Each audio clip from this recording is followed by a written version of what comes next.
Welcome to today's online message from Long Eaton Oasis Christian Centre. We are a church at the heart of the community with a heart for the community. And we're so glad that you've joined us. We hope that you'll be inspired and encouraged today. Please don't hesitate to contact us. If you want to find out more, you can visit our website www.longeatonoasis.co.uk or you can direct message us.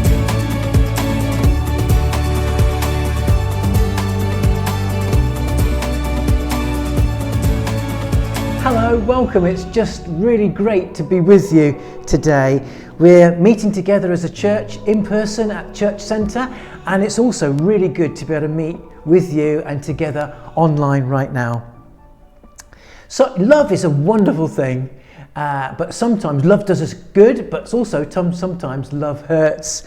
And I came across a story, and it was about a computer virus. It was fondly known as the love bug. It spanned the globe in an email, infecting millions of computers in less than 24 hours on the 5th of May 2000. And it seems even wary people like top software engineers inadvertently couldn't resist opening the letter that came attached. And the title was simply this on the email: I love you. And it said, click on the attached letter, a love letter to you. And so some analysts said that the success of this destructive computer virus reveals much more about the longings of the human heart as it does about the vulnerability in the cyber age in which we live. It's really powerful. We all want to love and be loved. There's something about the human heart. And there's a deep down, every person on the planet Earth is looking for love. So with this in mind, I just want to take a few moments as we look at our theme today, greater love, how we may know a greater love in our hearts and lives. And in John chapter 15, Jesus shares this greater love, and it's in verses 12 to 14. I'm reading from the NIV, and it reads like this. Jesus says, "My command is this: love each other as I have loved you. Greater love has no one than this, to lay down one's life for one's friends. You are my friends if you do what I command." 3 steps to experiencing God's greater love. 3 things that I just want to share in the next few moments. First thing is this: Jesus lays down his life. Jesus lays down his life. You know, death wasn't forced on him. Jesus says that a friend will lay down their life for their friends. And death wasn't forced on him. His life wasn't taken from him. He voluntarily and lovingly gave his life away for you and for me. It's amazing. It's quite spectacular. I find this incredibly moving. Spectacular and extravagant gift of God's love and wrapped up in his son Jesus for you and me. He said, I laid down my life. A friend will lay down their life for their friends. And this is the greater love. There's no greater love. And how amazing, is that? There's a question that is asked in lots of theological books over the years. And it says this: was it the nails or love that held Jesus to the cross? Nails or love? Some people say both. Some go one way, some the other. For me, I say love. And I base it on this.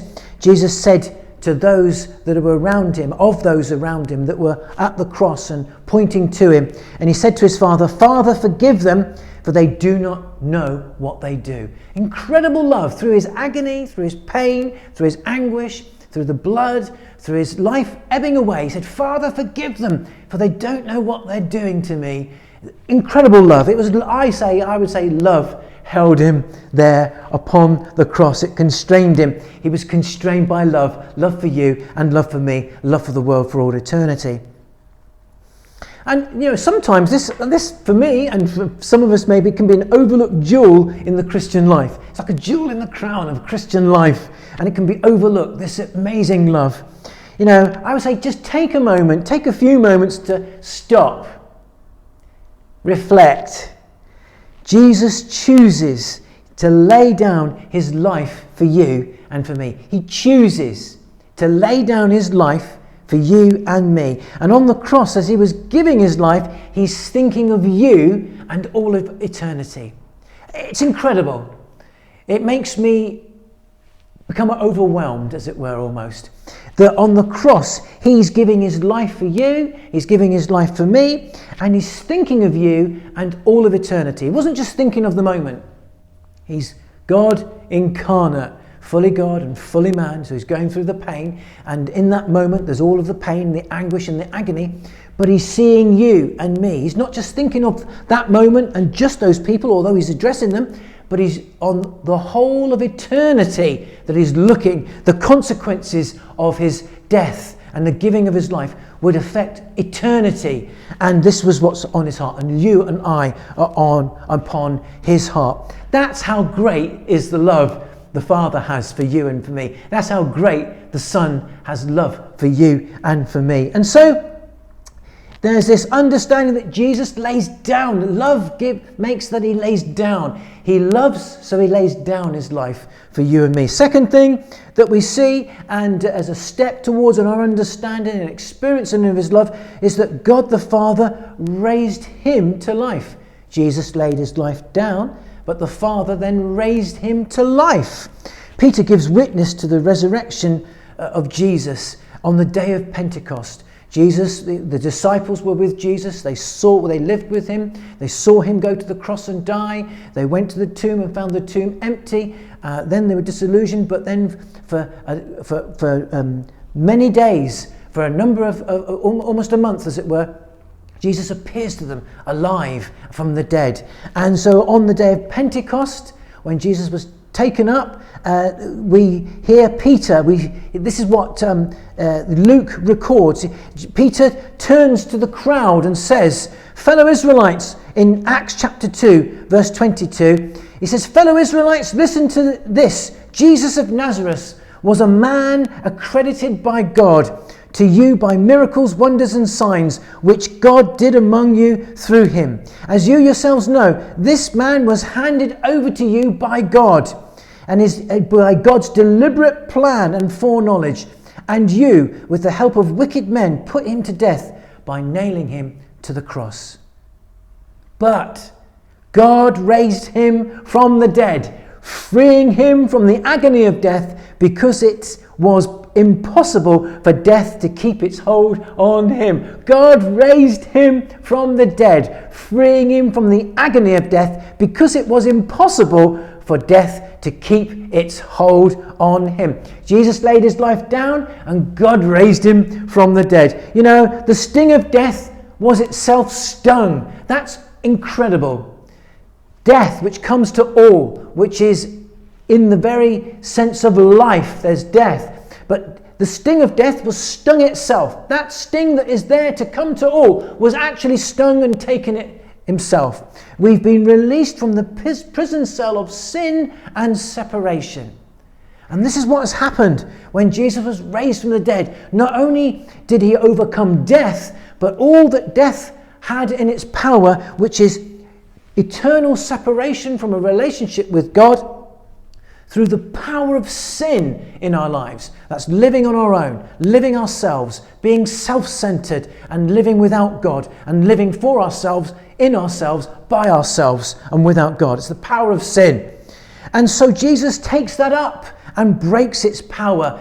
Death itself, the sting of death, is now stung. But it's not just that we receive a new body, but we receive a new life.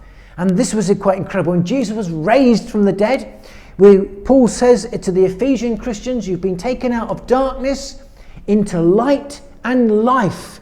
And so what we understand is that we come into a new place with a new life, raised into a place of a new life with a new body, a new heart, a new spirit in a relationship with God. It's amazing. It's a marvelous understanding and story, and something for you and I to lay hold of for your life and my life. The hope that we have before us. You know, perhaps there is here a principle for life also. As we lay down, God will pick us up. as we lay our lives down before God, he then picks us up. Jesus laid his life down for you and I, and for in all eternity, for the whole of the world and the universe. He lays his life down, and then the Father picks him up. And so too, for you and I, there's a principle for life here. When we come and lay down our lives before God, he then picks us up. You may have something in your heart and life that you're struggling with. Maybe something that concerns you. Maybe something that's gripping you that you can't shake off right now. A thought or a habit. Maybe there's something that's hurting you and you just can't see a way out. Or whatever it might be. As we bring our lives and whatever it is and lay before him and give our lives, then he will pick us up. Third thing that we see is that Jesus laid his life down. God raised him up. There's no greater love. And thirdly, you and I are raised with him. That's with Jesus. You and I are raised with him. When we give your life to God, you lay it down, he'll lift you up also. Not only was he raised up his son, but he will raise you up, lift you up also, when we give our lives to him. This is something that we look forward to and something that we can also experience here and now. And this is incredible news. We look forward to Paul writing to the Roman Christians, taking this understanding of being raised. When we give our lives to God and we trust our lives to Jesus Christ, then we will be raised up with him. He says this, and if, he writes to the Roman Christians in Romans 8 verse 11, he says, and if the spirit of him who rose Jesus from the dead is living in you, he, that's the Father who raised Christ from the dead, will also give life to your mortal bodies because of his Spirit who lives in you. And so, the same that as Jesus was raised from the dead, as we live our lives and give our lives to him, and that he begins to live in us, then so too we too can look forward to that point when we die, that we'll be raised with a resurrection body into resurrection life. That's something yet to come. What a hope. What a future. That's quite amazing. But also, not only do we look forward, we can experience, and this is incredible as well, we can experience that same power of resurrection power now also through the love of God in our hearts and lives. And Paul, again, writing to a different group of Christians now in a place called Ephesus, which is in modern day Turkey now, in the Ephesians chapter 1 verses 19 to 20, he says this, I also pray that you, he's writing to the church, will understand the incredible greatness of God's power for us who believe in him. This is the same mighty power that raised Christ from the dead and seated him in the place of honor at God's right hand in the heavenly realms. So Paul is praying that those believers would realize, understand that there's a great heavenly power by the person and power of the Holy Spirit living in their lives. And it's the same mighty power that raised Jesus from the dead to seat him with the Father. The resurrection power. And so he's saying that not only in those two different readings that I've shared to the Romans and to the Ephesians, not only do we look forward to, as we trust him, resurrection to life at that point when we'll see him face to face, something to hope to look forward to, but we can also know and taste of, to some degree, that sense of resurrection power over death and hell and the power over sin in our hearts and lives. We can taste of something of that today. It's a tremendous hope, no matter how dark it might be around us, how difficult it might be, that we too may know a sense of that resurrection power in and working through our lives and our towns, our families, our work, our home. To be encouraged that we may know and taste as we seek and reach out to God, as we step out, that we can step out in that same power that raised Jesus from the dead and that same power working in our lives. So today, as we come to a close, Jesus laid his life down. God then raised him to heaven. And he also raises you and I with Jesus yet to come, and something that we can taste of the power of that in our hearts and lives in the here and now. Today, will you give Jesus your life today? Will you give him your life? Maybe you've never come to that point where you've said, God, I'm living for myself.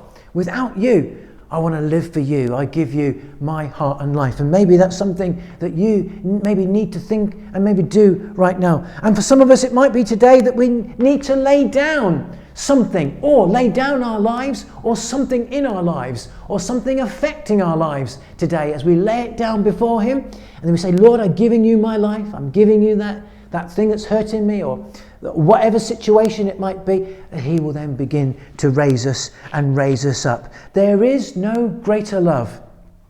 And as we lay our lives before him, he raises us up to be with him. And we will know the power of his resurrection and his love to come and today. God bless you. And may you know that same love and power in your heart and life.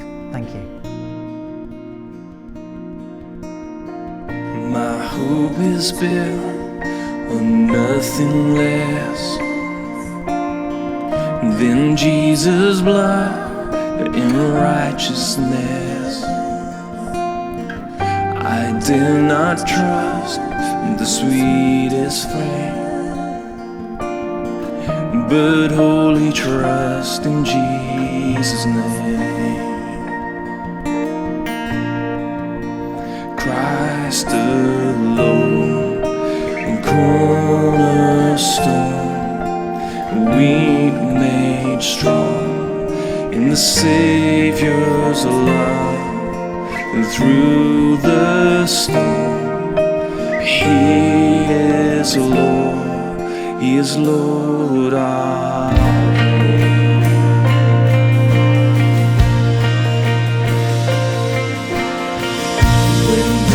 seems to hide his face, I rest on his unchanging grace. He met me high in stormy gale, my anchor holds within faith. My anchor holds within.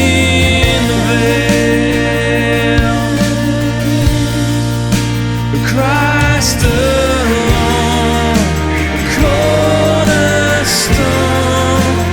weak made strong in the Savior's love. Through the storm, he is Lord, he is Lord of all.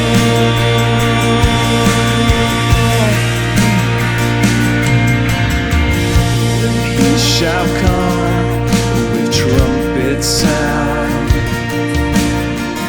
Oh, may I then in him be found,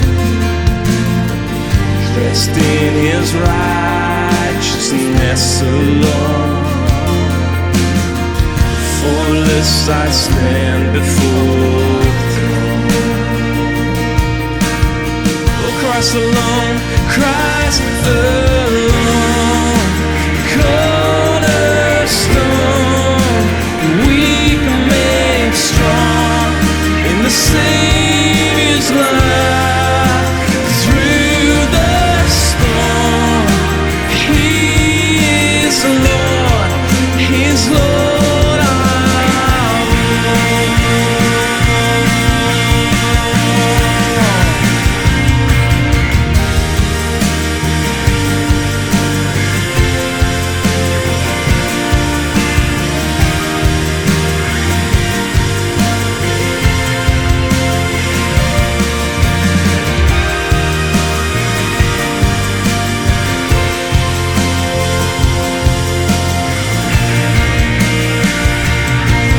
let's sing the anthem of our song. Christ alone, cornerstone, weak made strong in the Savior's love. Through the storm, he is Lord, he is Lord of all. He's the Lord of all.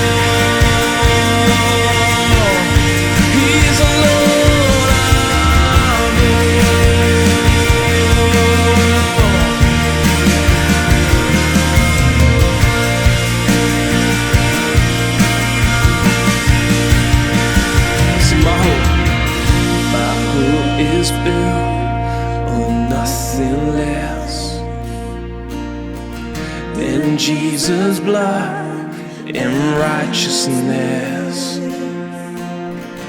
I did not trust the sweetest frame, but wholly trust in Jesus' name.